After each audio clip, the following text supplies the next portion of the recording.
आज सबसे पहले बात पुतिन के तूफानी किलर की होगी। पुतिन ने बहुत ही खास हथियार युद्ध में उतारने का फैसला कर लिया है। पुतिन के इस तूफानी किलर से 50 से भी ज्यादा दुश्मन खौफ में हैं, क्योंकि अमेरिका ने यूक्रेन को फाइटर जेट देने का ऐलान तो कर दिया है, लेकिन अब उसे यूक्रेन में रूस के उड़ते शिकारी के हाथों अपने फाइटर के मारे जाने का डर सता रहा है।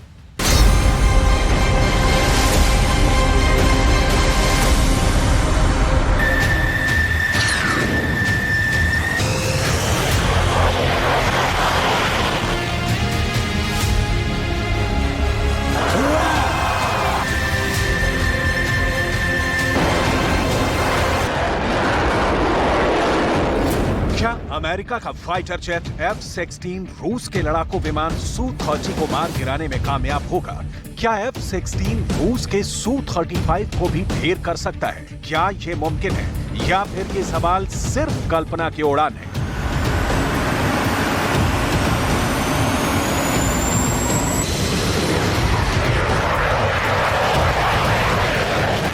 फिलहाल हकीकत यह है कि युद्ध के 15 महीने बाद यूक्रेन को F-16 लड़ाकू विमान मिलने का रास्ता साफ हो गया है।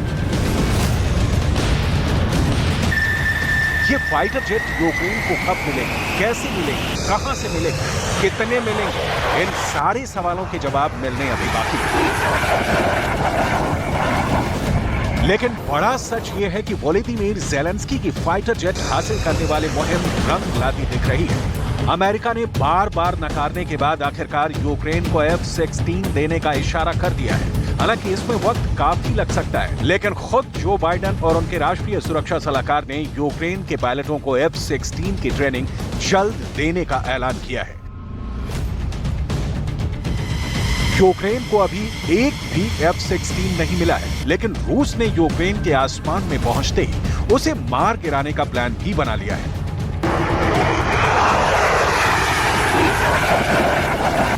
दावे के मुताबिक रूस ने अपने सबसे ताकतवर स्टेल्थ लड़ाकू विमान Su-57 से अमेरिका के F-16 को मिट्टी में मिलाने का पुख्ता प्लान बनाया है। ऐसे में सवाल ये कि क्या कुछ इसी तरह से रूस अपने Su-57 से अमेरिका के F-16 को यूक्रेन के आसमान में ढेर कर सकेगा?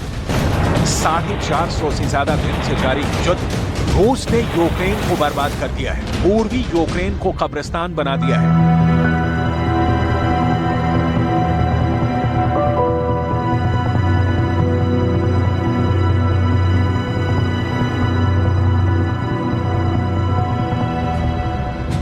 व्लादिमीर पुतिन के टारगेट पर अब यूक्रेन की राजधानी कीव है। ऐसे में यूक्रेन के मददगारों और पुतिन के दुश्मनों की बेचैनी बढ़ गई है। जंग में यूक्रेन की हालत बहुत खराब है, लिहाजा जो बाइडेन ने जापान के हिरोशिमा में G7 के मंच से यूक्रेन को सबसे नई मदद का ऐलान किया है। अब की बार अमेरिका अपने खजाने से कितने डॉलर और जखीरे से कितने हथियार देगा, ये आपको आगे दिखाएंगे। अभी हिरोशिमा से बाइडेन का सबसे बड़ा ऐलान देखिए। States continues to do all we can to strengthen Ukraine's ability to defend itself, including launching some new joint efforts with our partners to train Ukrainian pilots on fourth-generation fighter aircraft like the F-16. And this week, the G7 also imposed hundreds of new sanctions and export controls against Russia's assets to ensure that we keep pressure on Putin to hold his backers accountable for this war, because we're sanctioning them as well. रूस और Putin पर बेहिसाब पाबंदियां पहले भी लगाई जा चुकी हैं, लेकिन इन सबसे बेपरवाह पुतिन है कि धीरे धीरे ही सही अपने मिशन यूक्रेन को अंजाम तक पहुंचाने में लगे हैं। ऐसे में अब नाटो और ज़ेलेंस्की के मददगारों के लिए ये समय करो या मरो जैसा है। यही वजह है कि यूक्रेन के पायलटों को यूरोप में F-16 उड़ाने की ट्रेनिंग देने का फैसला हुआ है। यूक्रेन की एयरफोर्स के पायलटों की ये ट्रेनिंग अगले कुछ हफ्तों में शुरू होगी। ट्रेनिंग में कई महीने लग सकते हैं। ये जब पूरी हो जाएगी तब अमेरिका यूक्रेन की एयरफोर्स को F-16 फाइटर जेट देने का फैसला लेगा।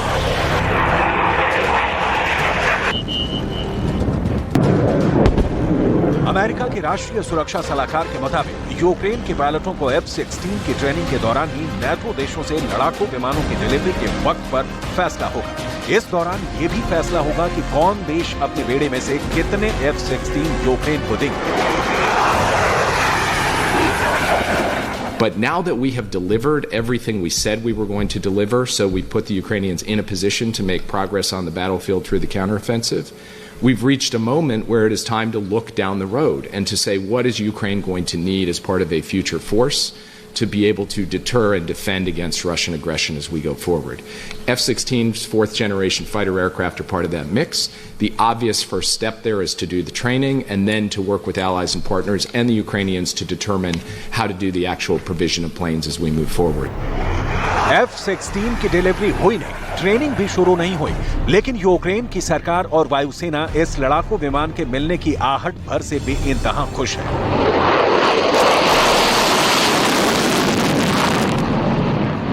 सवाल उठता है कि F-16 मिलने से यूक्रेन की ताकत कितनी बढ़ जाएगी। ज़ेलेंस्की की एयरफोर्स इस फाइटर जेट की मदद से क्या हासिल कर सकती है?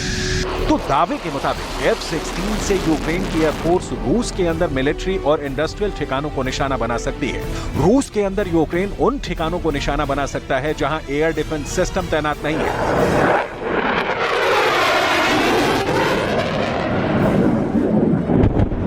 जानकार बताते हैं कि MiG-29 और Su-27 के मुकाबले F-16 की ताकत कमतर है, लेकिन दुश्मन के घर में घुसकर उसे तबाह करने में ये बेजोड़ है। ऐसे में F-16 से रूस के लिए खतरा बढ़ सकता है।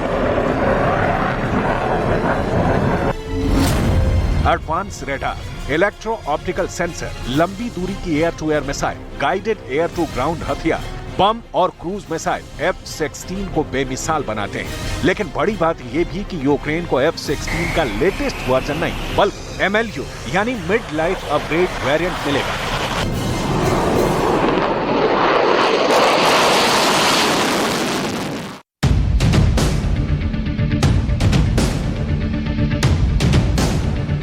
दावे के मुताबिक नाटो देशों के रिटायर F-16 MLU यूक्रेन को मिलेंगे, जो नॉर्वे, डेनमार्क और नीदरलैंड्स के पास है।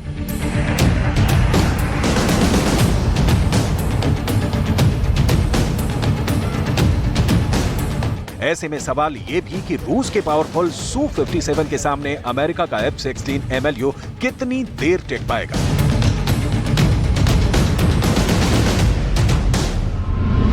अमेरिका का F-16 1973 में बना है, तो रूस का Su-57 2009 में बना है।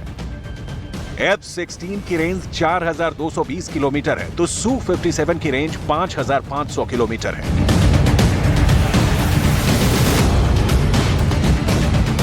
लड़ाकू विमानों के जानकारों के मुताबिक F-16 को ढेर करने के लिए रूस के Su-30 और Su-35 ही काफी हैं।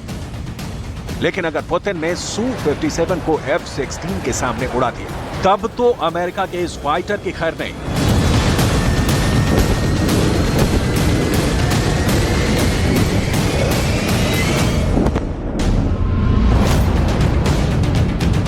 फिलहाल रूस अपने इस स्टेल्थ फाइटर जेट को सिर्फ सर्विलांस और कम्युनिकेशन के काम में ही इस्तेमाल करता है, लेकिन जानकारों का कहना है कि अगर नाटो से यूक्रेन को मेड इन अमेरिका F-16 मिले तो पुतिन इसे जमींदोज करने के लिए Su-57 भेज सकते हैं।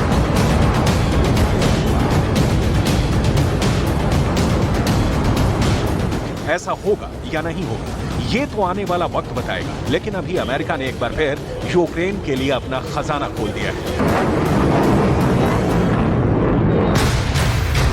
जो बाइडेन ने G7 के मंच से यूक्रेन के लिए 3000 करोड़ रुपए से ज्यादा के पैकेज का ऐलान किया।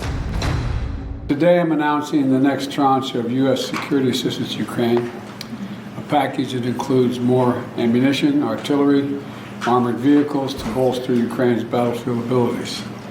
And the United States continues to help Ukraine respond, recover, and rebuild. And we're also supporting their pursuit of a just peace. Just one aspect of Ukraine's sovereignty and territorial integrity that has to be non-negotiable. It has to happen. So, Mr. President, what the people of Ukraine are defending, what you've achieved, is a matter for the entire world to observe, and they're in awe of what you've done so far. Really and truly, it's incredible. Together with the entire G7, we have Ukraine's back, and I promise we're not going anywhere. So, thank you for being here. America से मिली ये मदद Zelensky के लिए booster dose की तरह है, क्योंकि Ukraine में हथियारों का गोदाम खाली हो चुका है।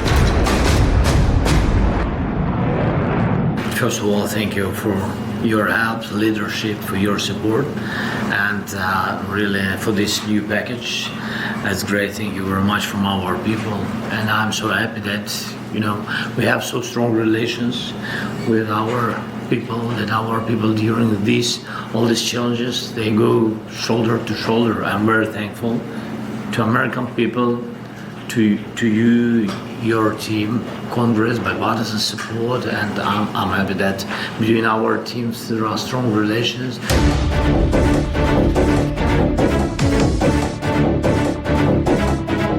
इसमें कोई शक नहीं कि नाटो देशों की मदद के बूते ही यूक्रेन अब तक युद्ध के मैदान में टिका है।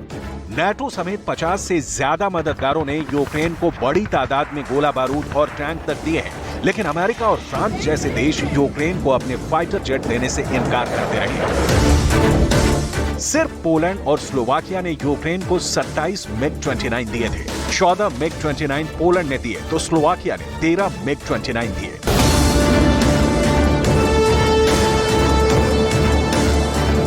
लेकिन अब पहली बार अमेरिका ने नाटो देशों में मौजूद कुछ F-16 यूक्रेन को देने का मन बनाया है। एक रिपोर्ट के मुताबिक दुनिया भर में करीब 4500 F-16 तैनात हैं। ऐसे में अगर 50 F-16 भी ज़ेलेंस्की को मिल गए तो यकीनन यूक्रेन कुछ मजबूत हो सकता है।